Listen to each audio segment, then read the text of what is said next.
तो भाई लोगों क्या हाल चाल है। तो अभी बैठा हूं मैं अपनी टाटा पंच में और अपनी टाटा पंच को हो गए लगभग 1 साल एंड 3 महीने। तो आज मैंने सोचा कि भाई आप लोगों के साथ एक वीडियो शेयर कर देता हूं जिसमें ओवरऑल गाड़ी की परफॉर्मेंस कैसी रही ड्यूरिंग दिस पीरियड और माइलेज कैसी है, टोटल ड्राइविंग एक्सपीरियंस कैसा है। तो वो सब आज की वीडियो में आप लोगों के साथ शेयर करने वाला हूं। तो सबसे पहले मैं आपको एक बार गाड़ी का इंटीरियर दिखा देता हूं, क्योंकि जब ये गाड़ी लॉन्च हुई थी तो काफी लोगों का कहना था कि इस गाड़ी का जो बिल्ड क्वालिटी है ना, इन अंदर से जो बेसिकली प्लास्टिक है उसकी क्वालिटी है ना, वो थोड़ी सी अच्छी नहीं है क्वालिटी वाइज। तो एक बार मैं आपको इंटीरियर दिखा देता हूं। सो बेसिकली ये है अपना डैशबोर्ड। तो डैशबोर्ड का कलर जैसा आता है वैसा का वैसा है, कोई प्रॉब्लम नहीं आई कैसी भी। उसके बाद ये अपनी विंडोज, देन ये मैंने सीट कवर बाहर से लगवाए, कंपनी फिटेड नहीं है, एजेंसी फिटेड नहीं है। तो बेसिकली गाड़ी की जो अंदर से इंटीरियर है वो जैसा था वैसा का वैसा है, कोई ज्यादा कोई प्रॉब्लम नहीं आई। ठीक है। तो यार अब हम बात करते हैं कि इस गाड़ी को अभी तक मैंने ओवरऑल कितना किलोमीटर्स चलाया है और इसमें क्या प्रॉब्लम आई है। तो भाई लगभग 1 साल 3 महीने में मैंने इसको चलाया है 7300 किलोमीटर्स, ठीक है, यानी कि 7300 किलोमीटर। और अब मैं अगर आपको प्रॉब्लम बताऊं कि ड्यूरिंग दिस पीरियड क्या क्या मुझे प्रॉब्लम आई, तो भाई जो डैशबोर्ड होता है ना, तो डैशबोर्ड के बेसिकली अगर मैं आपको दिखाऊं तो जो ये वाला हिस्सा है, तो इस वाले हिस्से में इसमें थोड़ी सी प्रॉब्लम आई थी। इसमें से एक अजीब सा जो बोलते हैं ना साउंड सा, वो आने लग गया था, नॉइज सा आने लग गया था। तो फिर जब मैंने इसकी थर्ड सर्विस कराई थी तो सेकंड तक ठीक था, थर्ड से पहले थोड़ी सी प्रॉब्लम आई थी। तो मैंने फिर एजेंसी वालों को बताया कि भाई ये प्रॉब्लम आ रही, तो उन लोगों ने इसको पूरे डैशबोर्ड को हटा के इसकी टेपिंग वगैरह पूरी दोबारा से की थी, उसके बाद से बिल्कुल ठीक हो गया। तो ओवरऑल एक्सपीरियंस पे अगर मैं बताऊं तो आपको 7000 किलोमीटर के अंदर अभी तक मुझे कोई प्रॉब्लम नहीं आई है, बस एक की इसकी आई थी, वो पूरा उन्होंने दोबारा से ठीक कर ही दिया है। तो चलिए अब बात करते हैं कि 7000 किलोमीटर चलाने में माइलेज कितनी ऑब्जर्व की मैंने। ठीक है, तो मैं बताता हूं आपको, ऑनेस्ट बता रहा हूं, मैं आपको ऑनेस्टली बता रहा हूं और दिखा भी रहा हूं आपको, अभी दिखाने वाला हूं मैं। तो basically first service, second service and third service, तो इन 3 सर्विस तक गाड़ी की माइलेज में कोई बहुत ज्यादा डिफरेंस नहीं आया था।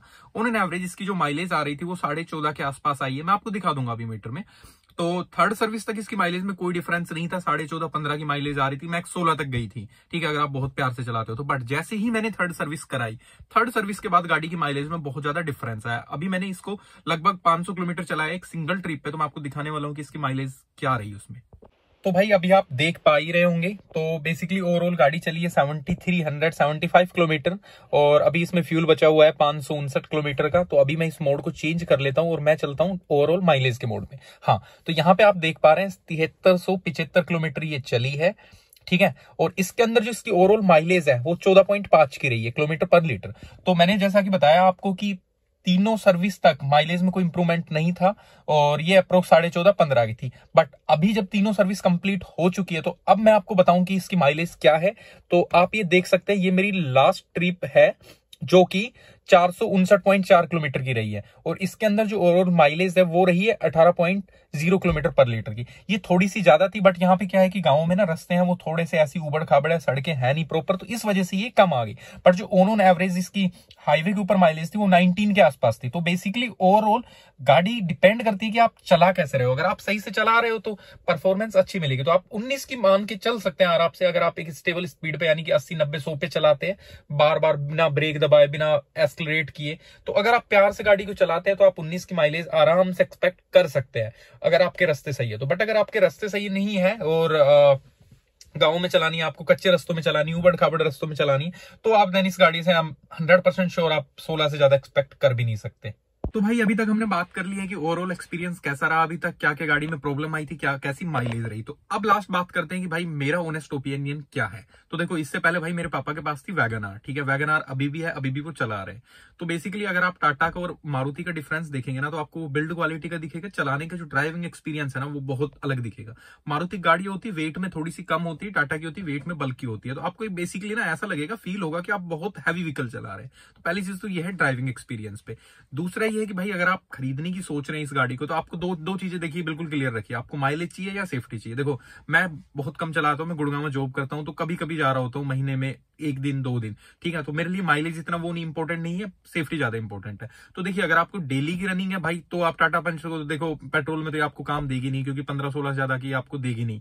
अगर आप बहुत प्यार से चला रहे हैं तो 18-19 की ले सकते हैं। बट यार इतना भी कोई नहीं चलाता, इतने भी अपने इंडिया में रोड्स अच्छे नहीं है कि हम 19-20 की माइलेज इस गाड़ी से ले सके, ठीक है।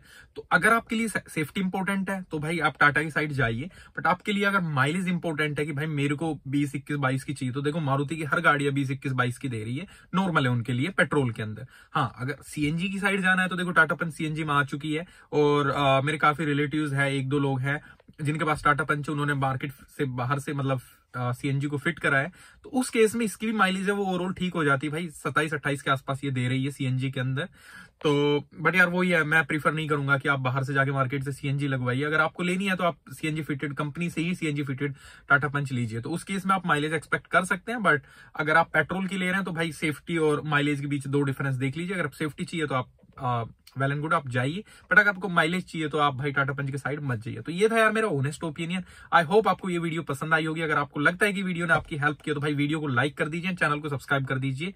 भाई मैं आपका आभारी रहूंगा।